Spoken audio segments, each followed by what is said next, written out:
And the next part of this afternoon is to welcome the German research chairs on stage. So I believe they know the order they're coming in. I don't, so let me welcome them. So Boubacar Bar.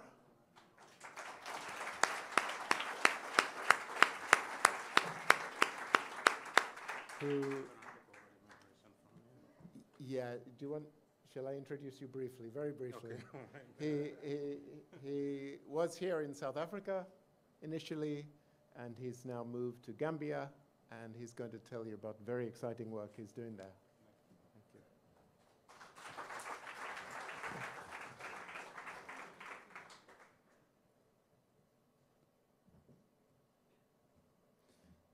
Good afternoon, everyone. I don't know if the minister is still there. Honorable Minister, State Secretary, German Ambassador, Professor Neil Turuk, EMS founder, Ulrich, EMS president, German research chairs, and distinguished guests. It's my pleasure to be here to introduce my colleagues, German research chairs in the EMS network.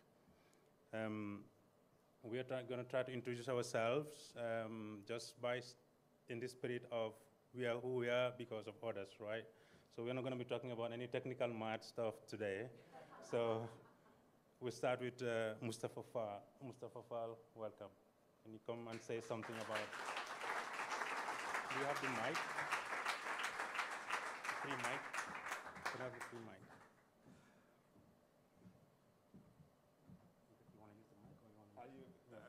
I can use this. Okay, it's good. simpler.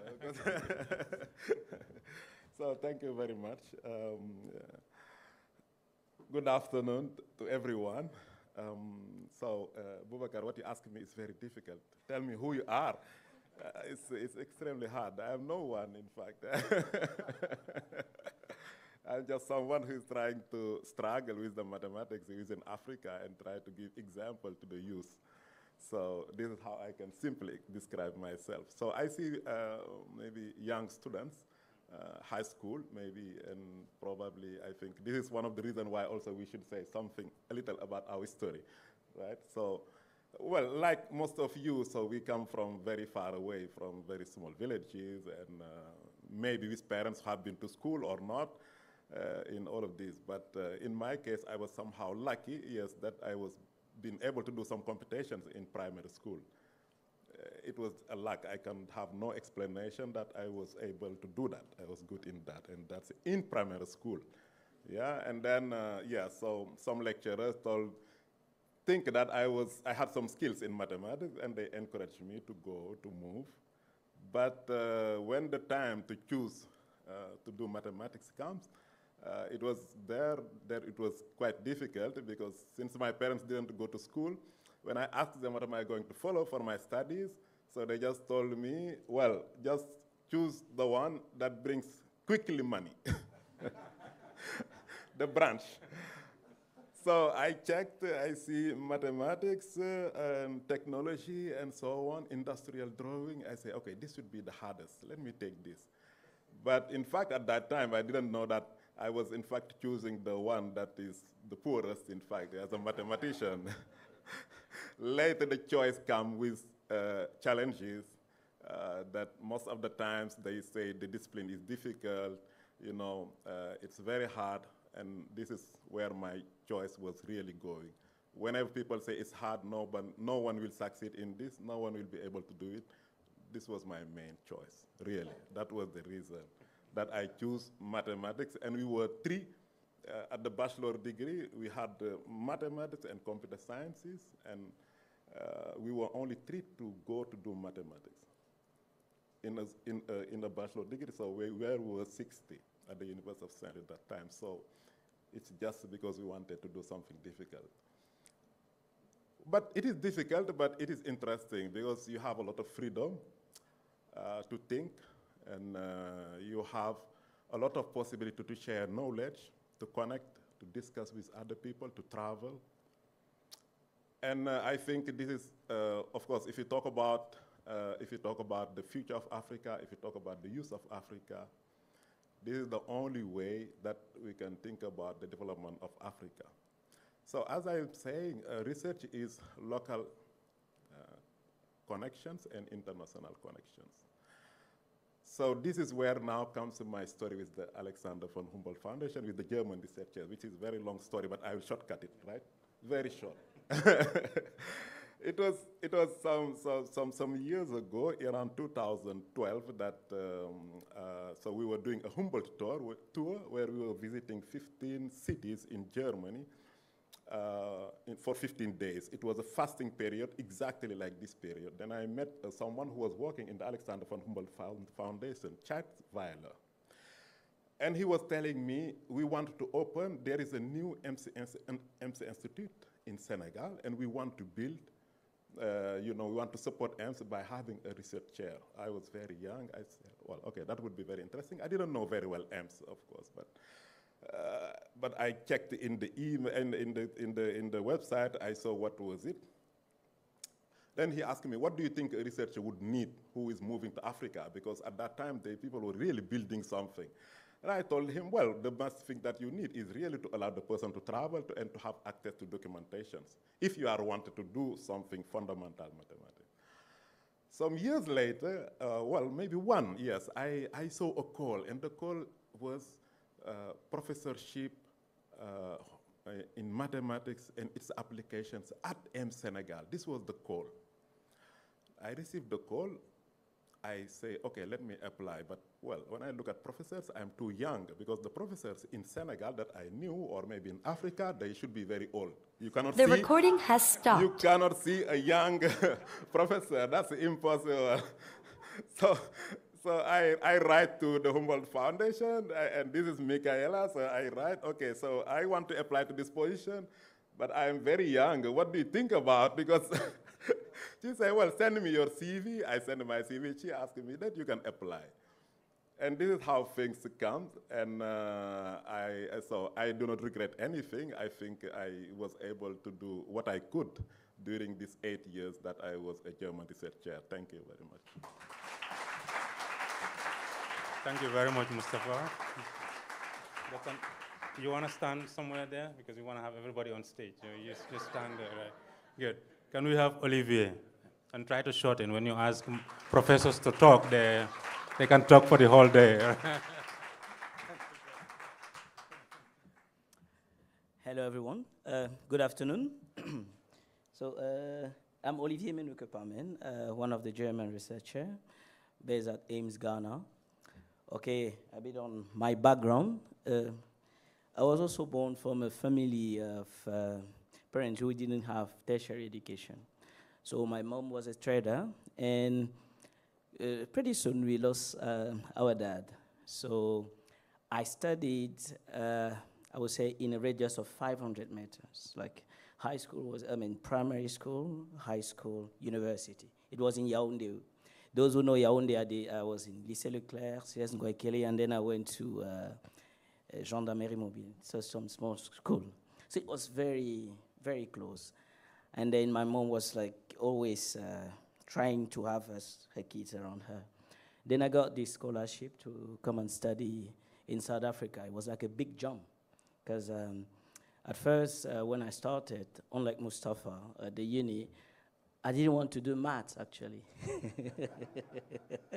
I'd applied to do computer science because it seems to be somehow easier. That's what I thought. But for my grades, they say, okay, you had good grades in maths and good grades in physics, so you do maths. So, and then I went. So I ended up doing maths. When I was moving to South Africa, so for my PhD, I remember my mom trying to give me something to, some big stone to come on, some pot to come and travel with it, to come and be able to cook. So this supported me. So I moved to South Africa, and everything went well. And I saw when I was in South Africa, already in Cameroon, we had some lab, but in South Africa, it was a bit better than in Cameroon. So then I went on for postdoc. I was offered a position, and then I met Peter once, and he's like, oh, there's this German research chair. And I remember it was 2015.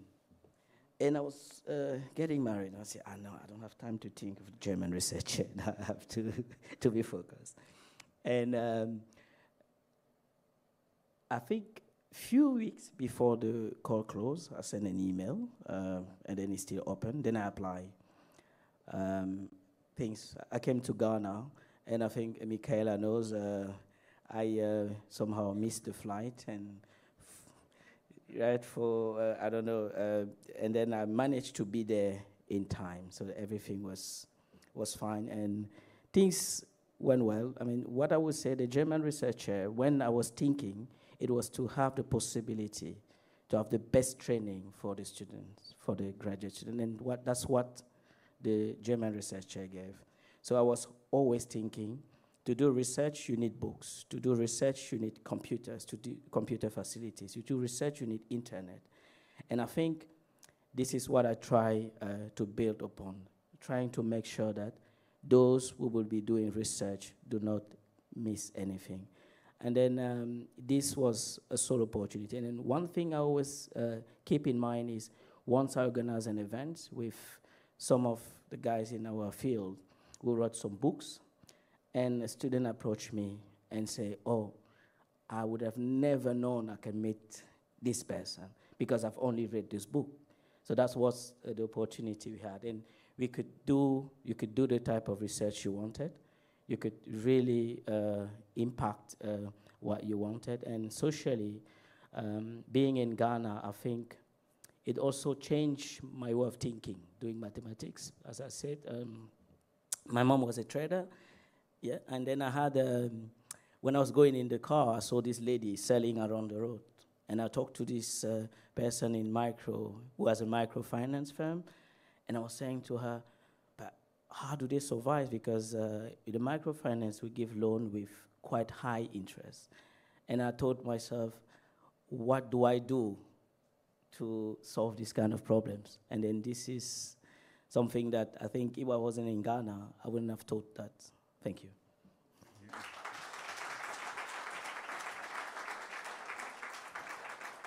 Now we invite Abebe.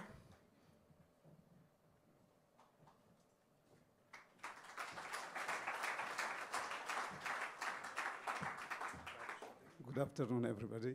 Thank you very much for giving me this opportunity. Actually, I'm interested in mathematics from home because education begins from home. And then really my teachers in the second class, I have his name and his appearance in my mind, who really guided me, just impressed me the way we can teach mathematics playfully, that I really appreciate, and I try to imitate him even today. So fast forward, when I was in 11th grade, I said this today in the morning also, we had a math teacher. He was really impressive, but I couldn't really understand why there was too much proof and too much QEDs, and so on. And finally, we demonstrated against mathematics, our mathematics teacher, because he could not really give us meaning in our class. So finally, it didn't work out. We should follow the class. And interestingly, when I was in the 10th and 11th grade, because I grew up in a very small town in the southern part of Ethiopia, I didn't know there is university by that time. So some students, just 1 year ahead of me, they just joined university. And then they told me there is something very big where people can grow up and become famous. Then I started to work hard from then, 11th and 12th grade, and I succeeded to go to the university. We were lucky by that time. There were few students who went to universities, and there were also few universities. But then after I didn't know, after finishing my Bachelor of Science, I didn't imagine I'll come back to the university. And I worked as a teacher 2 years in a high school. It was a very good opportunity for me to have even a job, because not everybody has a chance even to get educated. Because throughout our life, there are people who just leave bookmarks in just in our life's journey. So many people just have helped me, and having a job is just returning back and paying back to the society. That was the thing that I was thinking of. But even then, I learned that I can still go further and study, and I joined one university in eastern part of Ethiopia. And then later on, after 3 years of working over there, I got a day scholarship as university staff. I studied in-country scholarship. And during that time, one teacher really, which I will never forget, has impressed me and influenced all research that I've done in my life. That was a teacher on real and functional analysis. And then later on, my PhD supervisor in Germany, Professor Armin Hoffmann, he impressed me a lot. He was a person who forgets his lunch and remembers it at 4 p.m. while doing thinking. So saying this, actually, after having stayed in Germany for several years and working with mathematicians and engineers, I was thinking of coming back someday to Africa and to do something. I was writing projects which actually were not actual to be funded, but I was seeing problems whenever I come and go around. I saw several problems. These problems are issues of sustainability. Then I found out that I should do research in this area if I turn back. And the opportunity came in the form of Ames research chair in Rwanda. And this opportunity is a very impressive opportunity for me. Particularly, I didn't even know about Ames until 2019. And I applied. I was on waiting list, but I believed that I will win. And someone withdrew. I came into the competition, and I won. I'm really impressed. I think I say, if we have something big in our mind, some way, somehow, it will come to pass. And this is what I say to the young generation. I have always developed this formula for me. IH, P to the power of 3. Imagination, hard work, patience, persistence, and perseverance. With this, you can achieve anything you like. Thank you very much. All right. We're running out of chairs, but yeah, let's have Jan. Yes.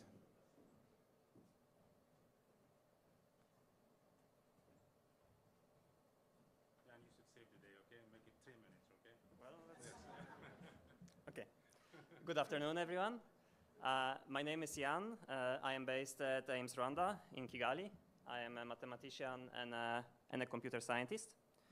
So I hope it will not be too ungrateful, but being here, I would like to talk more about systems and institutions than individuals. So reflecting on my career, I realized that actually, I think I can say in my whole life, I have never paid a single dollar of fees for my education. So I grew up in Poland, which is, okay, it's a boring country in Europe. You don't have to worry about it. And there, the whole public education on all levels is free of charge. And it's also the best quality. Only the students whose marks are not enough to get to the public schools, they can pay and go to a private school. So I finished my master's in Poland, free of charge. Then I went and I finished my PhD degree in Switzerland. And it's another country in Europe.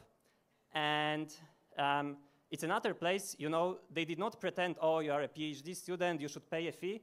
Instead, you are a normal employee. You get a job contract and you get a good salary. After that, I was a tutor at Ames Rwanda. And okay, they don't pay as much as in Switzerland, but they still reward tutors for the job that they do. And maybe some of us in the room know that it is not an easy one. It is not an easy job. So skipping ahead, now I am here, and I am really grateful to the Humboldt Foundation and also the AD for this German research chair program. I think we have comfortable conditions, not just for me personally, but for the students, for our partners, collaborators. And you know, whenever something needs to happen, usually we can make it happen. And someone could say, well, maybe this is wasteful. But I think it is not. It is important because, you know, doing state-of-the-art mathematical research, it's hard. You can believe me on that. And in order to achieve this, you need to remove as many obstacles as possible. And over time, you can realize that, you know, some of us in our lives, we experience more of these obstacles. Some of us experience them less. And over long time, this can add up to a large difference in the outcome. And I think it is important to remember that. And I think it is also a reason why AIMS as an institution should be appreciated and preserved. Because it's, you know, by 20 years of hard work of so many dedicated people, it is now a Pan-African institution. So far has not been charging students fees. It has trust from its partners, and it removes these obstacles and allows all of us to do the best job possible. And you know, even if I have sometimes my complaints and disagreements, which can happen, I think this is really an important point to remember and to appreciate about AIMS. Thank you.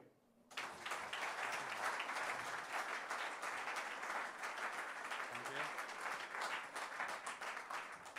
All right, let's have Nick now.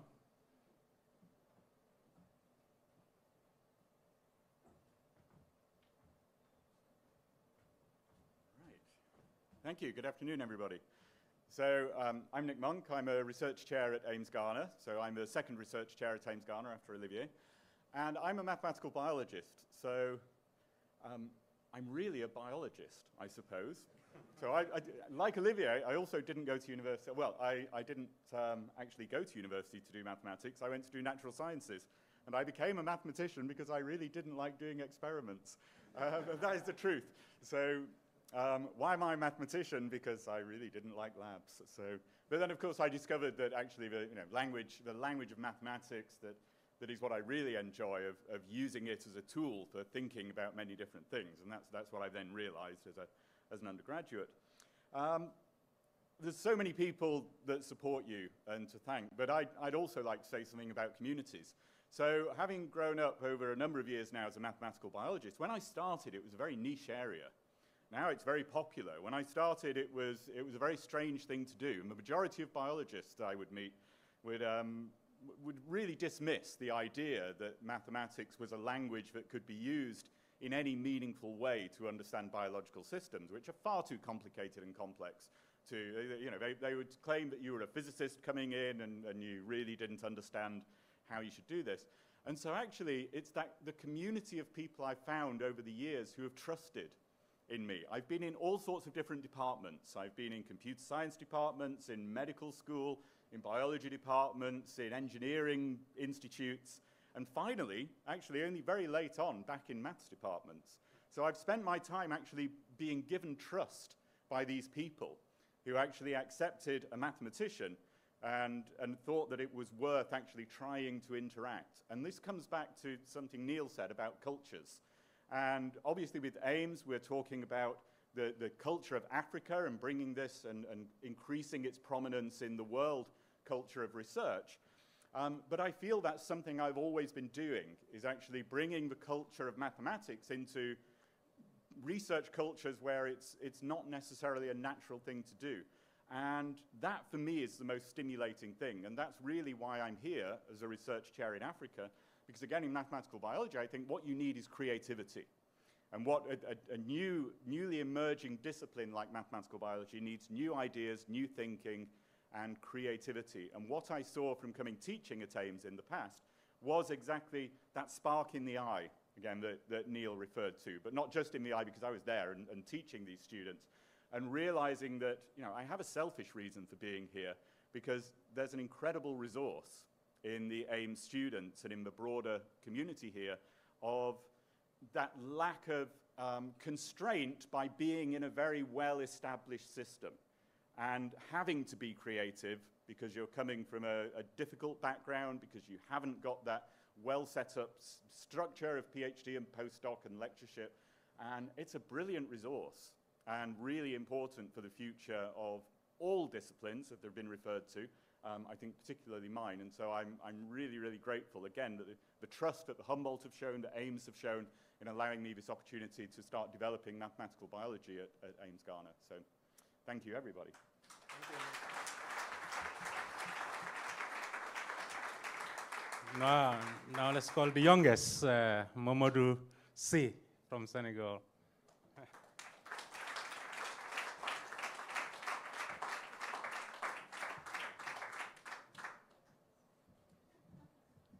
Hi. Good afternoon, everyone. Thank you very much. It's a real opportunity and pleasure to be here.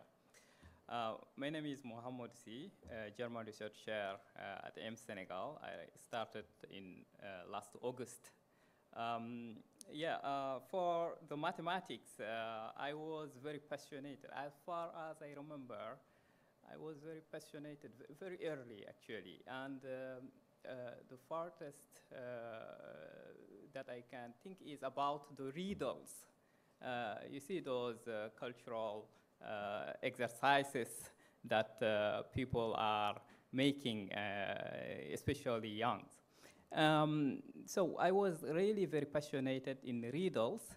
And later, when I was in school, primary school, under these big trees, because there were no rooms, I got a teacher.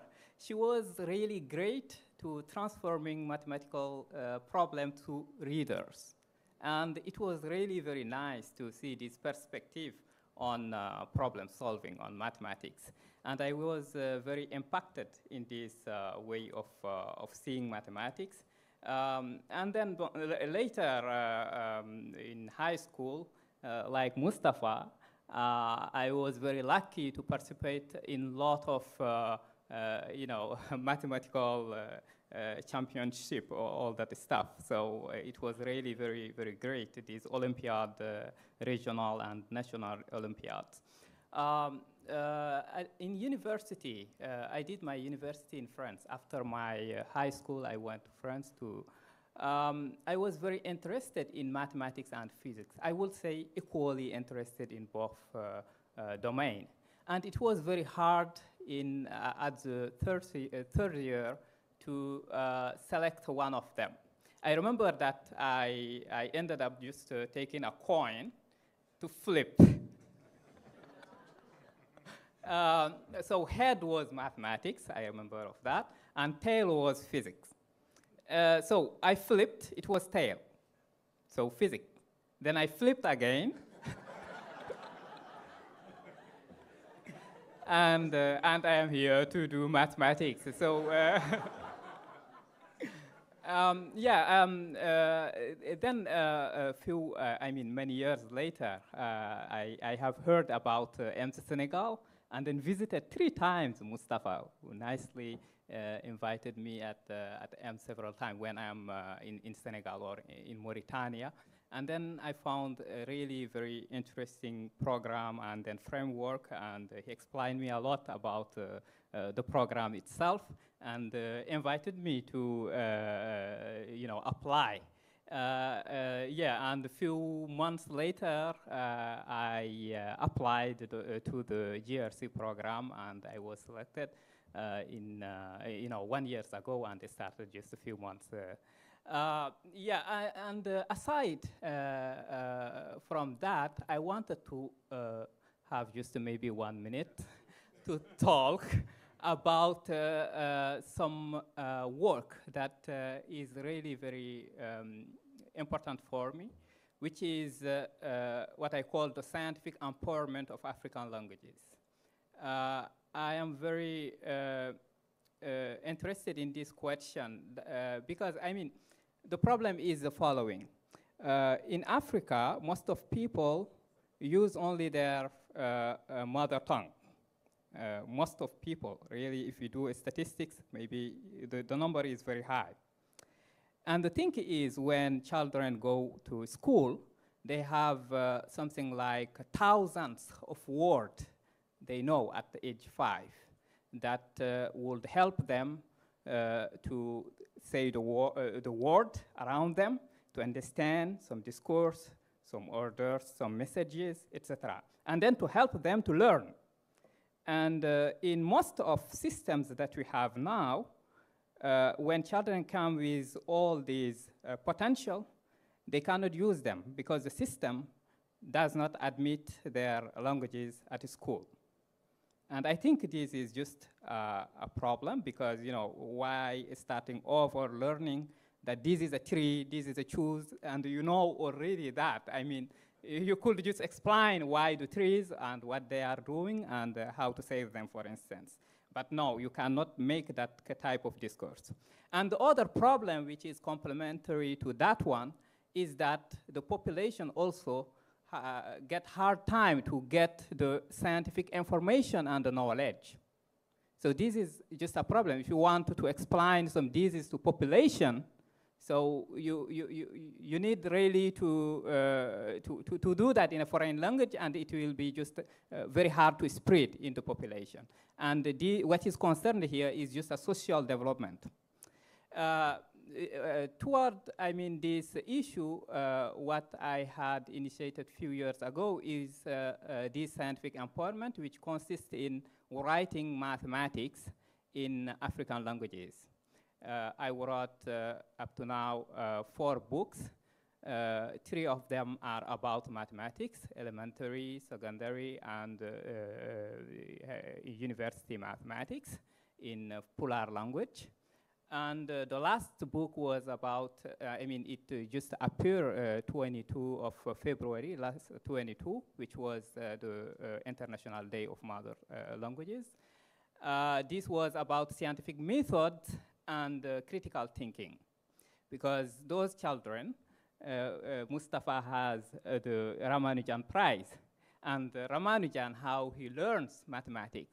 This was on books. He learned mathematics by himself. And I expect that. And we are talking about the next Einstein, next Ramanujan, next Mandela, and next all those great minds. I think we would be faster to get them if we include all those people who want to be just, who want to just have the opportunity to get in contact with science because of the language. And there is no correlation between being good in language and being good in science. So therefore, when you impose a language selection before getting into contact with science, you are kind of losing, just in a perfect random procedure, losing half of them that would just be some great mind like those people that I mentioned. So the other part, and I will just stop there. I see you. Is that I completely agree with Professor Chirok when he said that Africa needs science and science needs Africa. I completely agree. And this part of what I said was the part that Africa needs science. But the other part is that the languages, I mean, languages are not just like instruments that are very passive to say the word. They are also some very active apparatus that can organize our way of thinking the world. And there you have a lot of creativity, a lot of structure, a lot of potential to give different perspective on the problems on the world. And that part is the second that actually science needs Africa to gain all those potentialities to grow and then to make a great discovery. Thank you. Thank you very much. Okay. It's now my turn to say something about myself, right? Okay. Have a second, okay, good, let's yeah, yes. I grew up liking math. I think there was no time in my life where I decided I want to do something else. Probably, yeah, that's the opposite with Mustafa. I was like, you know, I was really good at economics, you know, but I saw all the economics people work in the central bank, and I have a phobia for finance for some reason. I didn't know, like, no, I'm not going to do economics because I don't want to end up at the central bank. So, yes, so I did mathematics. In terms of people who contributed in my life, there have been many. I would count myself very extremely lucky. I've had brilliant teachers in my life, brilliant mentors in my life. A few of those stand out. I remember when I finished A-levels and then went to college to train as a teacher, I had a very good maths teacher, and he actually made me, I was passing maths exams before that, but he made me appreciate maths, understand how to use maths in real life than other teachers before that. So I really remember him for that. And then one other thing was, one other person that was important in my life was a lady, actually, a Gambian lady that went to study in the US and came back and started an after-school study program for kids from high school, employed me as a maths teacher. So two things she motivated me for. One, she was trying to help me prepare for entrance exams for universities in the US, because probably most of you don't know, by that time, it was like before 1994, we didn't have a university in the Gambia. So if you finish A-levels, you have to go out and study. And what happens is most people go study and then come back, So if you look around, we find Gambians in many international organizations, and because they stay on and don't come back. So she coming back was it's a good example for me, and kind of motivated me later in life that I should also come back. And then with regards to the German research program, so I went around a bit after that, did all that. Then Mustafa is also faulty there. It's his fault that I'm back, because I didn't know about AIMS. So the year I went to study in the UK, I stumbled into people who were at AIMS. Frank is here, and who else was it? Issa. We met in the UK, and they all studied here. They're talking about AIMS. So, oh, this is a nice initiative. I should find somehow where to get involved. But then I went on after the master's, do a PhD, went around to do a couple of postdocs. By then, an AIMS Senegal has opened. If you look at Gambia, you saw this map they are projecting here. You see the map of Senegal is like a mouth opening up. There's a little tongue inside there. That's Gambia, right? So we are inside Senegal, right? So I decided, no, this is at my backyard. I should go visit AIMS Senegal. So I went to visit AIMS Senegal. I didn't know Mustafa was there. I came up for a vacation in the Gambia. I was at Texas at that time. Came for a vacation and said, I'll go and spend one day in AIMS. It's a 6 hours drive from the Gambia. I went there, and at lunchtime, Mustafa showed up on my table. We were chatting, and he said, well, I have this chair position here, and I can invite people to come visit. Would you like to visit next year? And I said, yeah, sure. So then we arranged a visit. I came the following year, and then I said, I would like to have a similar position. So your position seems cool, And then I said, but I saw, then in the interviews were already done for the Ghana position, which Olivier took. And then I saw an advertisement in AIMS South Africa, and I had the same feeling. I said, Mustafa, this is too high for me. Professors should be older than us, right? So and he said, no, you should try to apply. Email Michaela, and then I also I emailed Michaela, right? And then she said, no, you should apply. In fact, they negotiated that they extended the application so that I can submit my application, and I submitted. Lo and behold, all the interview process went. I was called for an interview, and then I found myself, and then did very great things, met very great people. I think one of the things I could say, the research chair program gave me the opportunity to create opportunities for other African students. This is what I saw when I applied for this position.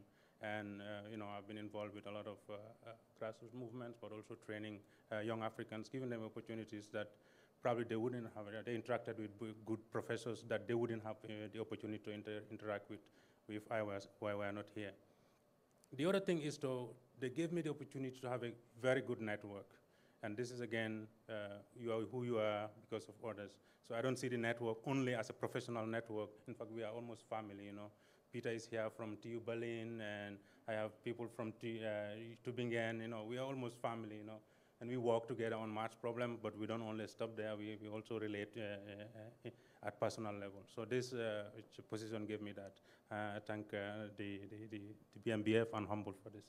I think I will stop there, right? Am I all right?